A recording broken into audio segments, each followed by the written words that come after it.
Ladies and gentlemen, those of you who are staying for the launch, please settle down. Ladies and gentlemen, I'm pleased to welcome you to the launch of a book called In the Shadow of Freedom by Laxmi Dhaul. The book is published by Zuban Publishers. It's a book that tells the story of Laxmi's parents, and I want to just briefly describe to you how this book came to be and came to us. Laxmi Dhaul walked into our office about 2 years ago to hand us a manuscript of this book that she had written about the history of her parents, Ai Tendulkar and Indumati Gunaji, and their unusual marriage in the time of Hitler and in the time of Gandhi. This is a book that tells a love story and a story of history which runs between two countries, two continents, between Europe and India, specifically Germany and Maharashtra. And it's a story in which Laxmi has researched the life of her parents and hunted out letters and such like. Let me briefly tell you, because Laxmi will not tell you this, Ai Tendulkar, Laxmi's father, went to Germany in the 1920s to study, and while there, met the filmmaker Fritz Lang and his wife Thea von Harbu, with whom he fell in love and whom he later married. And then he left Germany to come back to India to join Gandhi's campaign and became involved with the woman who was to become Laxmi's mother and became involved with Gandhi. Both of them were Gandhian activists, and it was Gandhi who married them after considerable discussion about whether he could marry two Brahmins or not, because by the time they came to be married, he had sworn only to marry Dalits. And it's the story of this relationship and the relationship that the two women developed because they were both in love with the same man. I'm going to ask Suhail Seth, who is no stranger to any of you and who is a key person in the Jaipur Literature Festival, to actually launch the book and to say a few words, and then I'm going to ask Laxmi to come and tell you a little bit about the book. So Suhail, if I may invite you to the stage.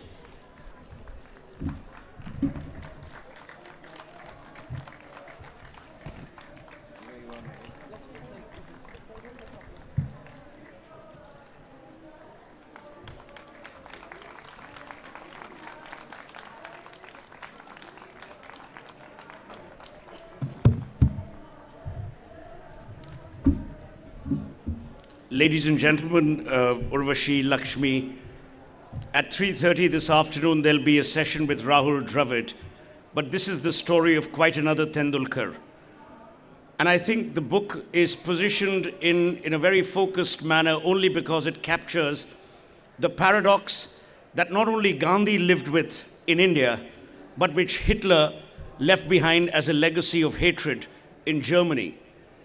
It is romance that brewed across continents, but where the protagonist, Ai Tendulkar, was the common thread, understanding, appreciating the nuances of not just a Western versus an Eastern culture, but more importantly, of his own commitment to a vast student community that wanted to go to Germany, which was then thwarted by Adolf Hitler's ascension to power.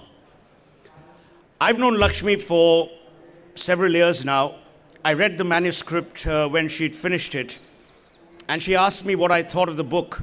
I said, very few books capture romance through the corridors of history.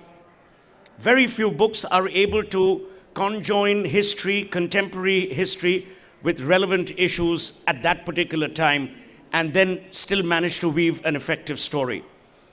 I think what Laxmi has done is remarkable, not only from a personal perspective. Many biographies of parents written by children become tributes in absentia.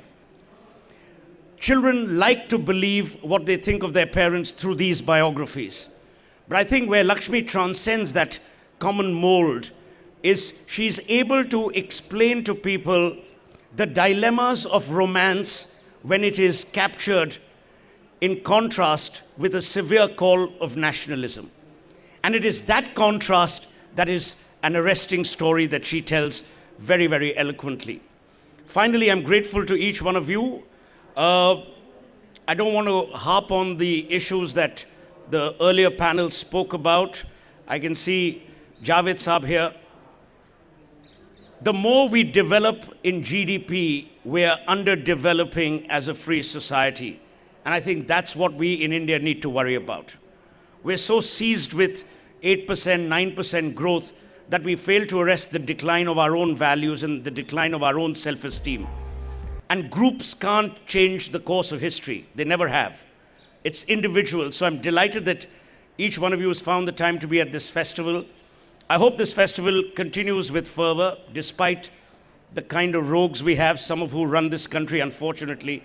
But I think there is nothing that can stop the spirit of the single individual, which is why there are no statues of committees in any parks. So thank you for being you, and I hope you enjoy the book.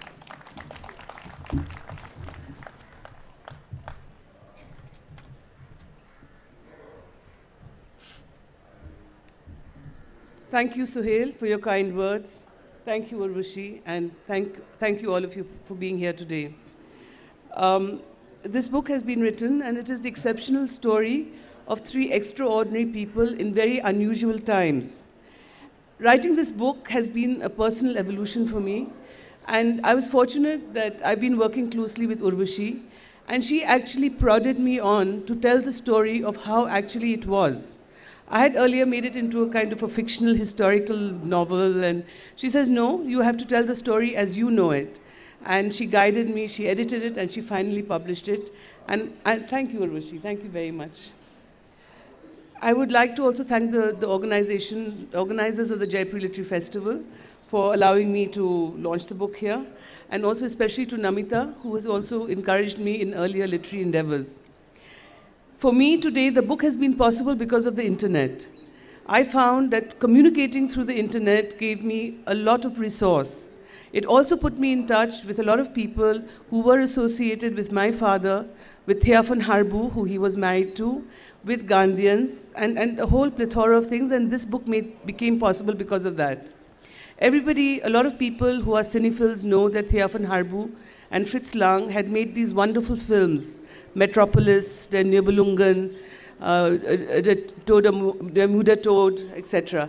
And these Metropolis and other films, Metropolis was the first science fiction movie that ever was made. So people know Thiapan Harbu for these movies. But they don't know what happened to Thiapan Harbu after the war started.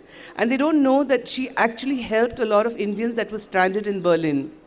And it was only because of the internet I was able to communicate with people who have been doing research work and have very interesting stories to tell of how Thiapan Harbu helped people, and even went to the extent of joining the Nazi party because she wanted to have a stand to help other people. It was also a wonderful, wonderful opportunity where these gentlemen in Germany actually provided for me the denazification certificate of Thiapan Harbu. The denazification certificate, I don't know if all of you know about it, but after the Allies took over, all the German, especially German celebrities, had to fill out a denazification form. So the denazification certificate and the details about all her activities, and finally the verdict that she had nothing to do with the Nazis, is also in the book. So it makes very, very interesting reading. And possibly if I had started writing the book 20 years ago when my parents were still alive, I would not have had access to these kind of documents. And I really think the internet and Google is just the most wonderful thing for putting people together.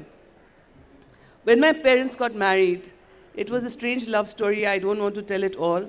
But Gandhiji put various constrictions on their marriage. And the reason why he did this is because my mother supposedly lived in sin with a married man. And unfortunately, she came from a very strict Brahmin family in a small place called Belgaum. And my grandfather knew Gandhiji, so when the war started and my father it was a political détenu in the prison, my grandfather wrote to Gandhiji, he put some sense in the silly girl and tell her to come home. So that's how this whole interaction with Gandhiji started. I'm not going to tell you the whole story, it's fascinating, and there's some wonderful letters. But one of the letters that Gandhiji has written, and which is in the book, is these conditions that were put when finally they did get married. And in this letter, one of the conditions was that she had to give her word that she would not have children till independence. In another letter, Gandhiji writes, "Beta, you have given me your word that you would not have children to independence. But what will happen if we don't get independence?" I think this one sentence absolutely shook me. Because my parents got married in 45, so the letter was written early 44. This statement sort of gave me an idea that maybe our freedom fighters and our leaders were not as confident, or not confident that we would get freedom or we would come where we are. There was a lot of flack from the press because Gandhiji had insisted on continence. And anyway, please read the book. You have to read it because it's just too fascinating. But I think these stories and the way the whole story develops and how eventually they did get married makes very interesting reading. And then finally, the cherry on the cake is when my father reconnected with Thiaphon Harbu. Incidentally, Thiaphon Harbu was 17 years senior to my father. So that was when Suhail talks about a true love story, it's a very unusual love story. It's something that I was very embarrassed about. I never told my friends when I was in school that my father had been married 3 times before, that the first wife, she was the mother-in-law of Gregory Peck, which was the case. Second wife was a professor's daughter. Third wife was Thiaphon Harbu. I remember once I was in college and I told my friends, I said, my father was married to Thiaphon Harbu. It was before the time of Google. They just looked at me and said, this girl has lost her plot. So friends, this has been a secret in my heart, and I've tried very hard not to share it with anybody. But the book had to happen, the book had to come now in the Jaipur Literary Festival in front of all of you, and I'm very happy to present it. Today, we're celebrating Republic Day, 64 years, and I think most of us have a personal history. Most of us have families that were in some way or the other connected either to World War or to partition or to independence. And I think all the stories and all the families are, very, very strong and very, very poignant. And today, I would like to dedicate this book to all of you and all your personal sagas. And I hope you enjoy the book. And once again, thank you all for being here.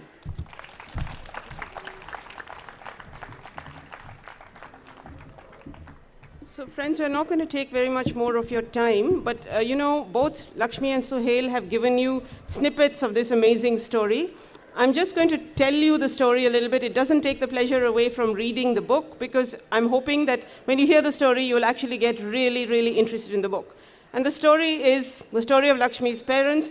Her father, as I mentioned earlier, went to Germany in the 1920s as a student, and in the course of his studies there, met the filmmaker Fritz Lang and his wife, Thiaphon Harbu, who was also a filmmaker, who was 17 years older than Ai Tendulkar. When Fritz Lang had to leave Germany because he was suspected of having Jewish ancestry, Thiaphon Harbu stayed behind. She and Ai Tendulkar married, but they didn't really marry because at that time in Germany, Germans could not marry non-Germans. So they lived together for about 7 years, and when things became uncomfortable for Indian students in Germany because of the growing pressure of Nazis on foreigners, he left for India, became involved with Gandhi, and that is where he met the woman who was to become Lakshmi's mother, Indumati Gunaji. The amazing thing is that when they wanted to marry, the families were against it. That's not amazing because he was a much married man.